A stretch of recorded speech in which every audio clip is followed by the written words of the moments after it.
The New York Times just did a study. I mentioned this on yesterday's program, not a study, but like a focus group where they sat down with 13 people that were all independents. And they said, what matters to you most? And you know what everybody said? The economy. And they said they don't like that we're spending overseas. Rand Paul said this the other day, it's all about making Ukraine great. They're spending overseas while they're not focused on things back at home, such as our inflation scenario, and that's a struggle, or our border, which is also a struggle. So look, Mike Johnson, who's now Speaker of the House, he came out and said, hey, slow down.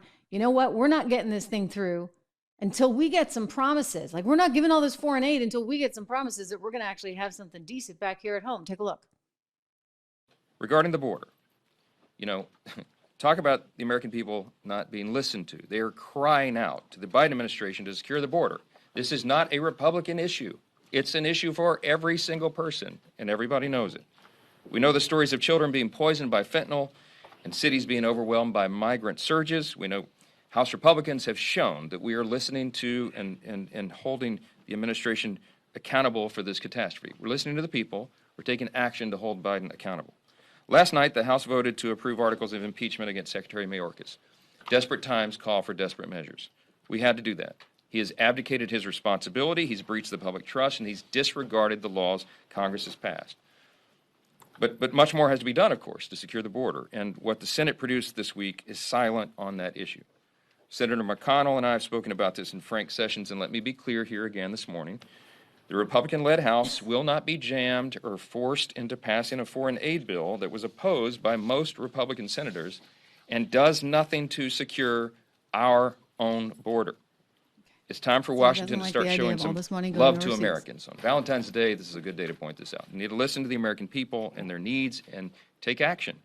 And that's why House leadership will continue to govern with Americans' interests at heart. So, the Republicans, where they're standing on this one, but what the Democrats would say in response is, this is about the American people and their needs. It's just they were not doing a very good job conveying that in any way, shape, or form. I think, look, in the beginning, America was kind of with them, and then it just kept going on and on and on. And people were like, wait, is this why you got out of Afghanistan so you could move over to Ukraine? I mean, what the heck, people? What are you doing, Joe Biden?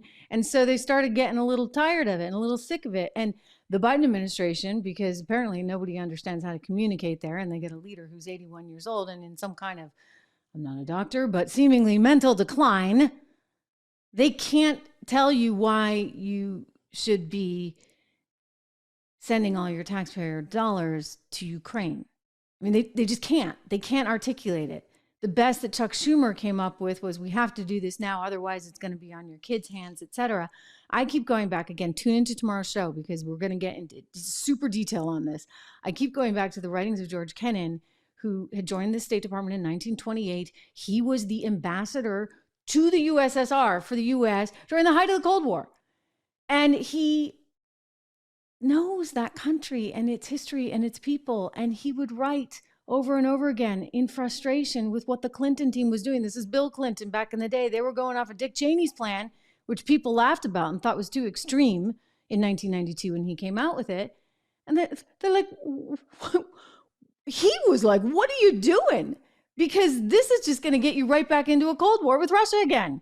Like, you cannot keep expanding NATO and not expect them to feel threatened by that. And why we're so unwilling to understand and be sensitive and frankly empathetic to other people and other cultures. Isn't the left all about empathy? Like, can we not put ourselves in somebody else's shoes for 2 minutes to understand how they would react? Isn't that what diplomacy should be about?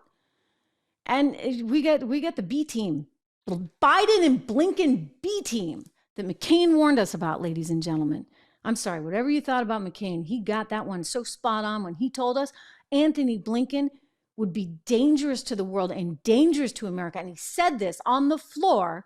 Go look it up. I have a clip on it, by the way, in the channel. He said this on the floor on Capitol Hill in 2014. Okay, right? 2014, right? I guess that would have been around the time of the Maidan Revolution. Look, it's been a disaster from a foreign policy front.